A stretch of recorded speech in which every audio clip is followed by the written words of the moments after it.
Ek het baie keer in hierdie lockdown tyd gewonder, hoe lank het dit vir die Israeliete gevat om gewoon te raak aan hulle lockdown in die woestyn?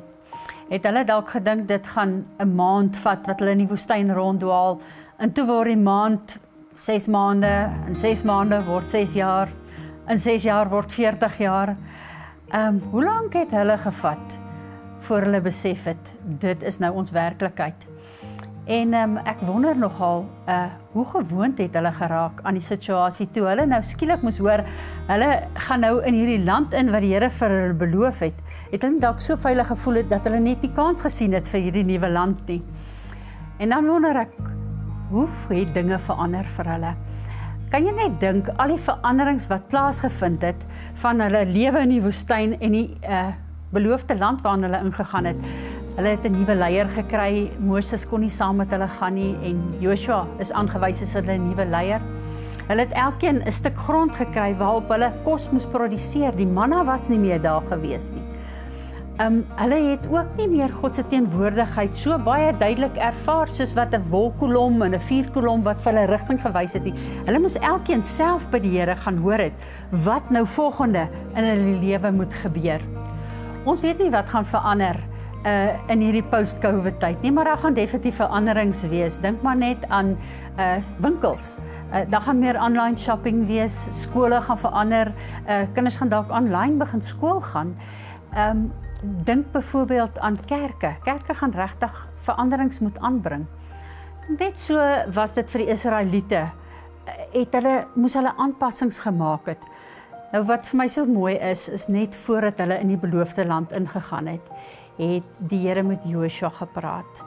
En hy het gesê, Joshua, jy's nou die nuwe leier. En ons lees in Joshua 1, vanaf vers 5, hoe die Here met hom praat. Hy sê vir hom, soos wat ek by Moses was, so sal ek by jou wees.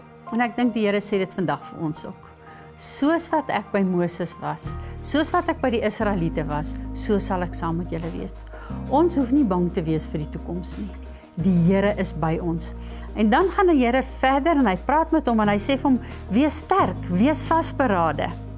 Want jy moet hierdie volk in die land inlei, maar ek gee vir jou die wet van Moses, die woord. En dan sê hy, jy moet nie links of regs daarvan afwyk nie. Dit moet vir jou 'n riglyn wees waarvolgens jy lewe. Nou, wonderlike voorreg om te weet, die Here is nog steeds by ons en ons het nog steeds die woord en die woord staan nog steeds vas, soos in daardie dae. In vers 9 lees ons, die Here sê dan vir Joshua, wees sterk, wees vasberade, moenie skrik nie, moenie bang wees nie, want ek, die Here, jou God, is by jou, oral waar jy gaan.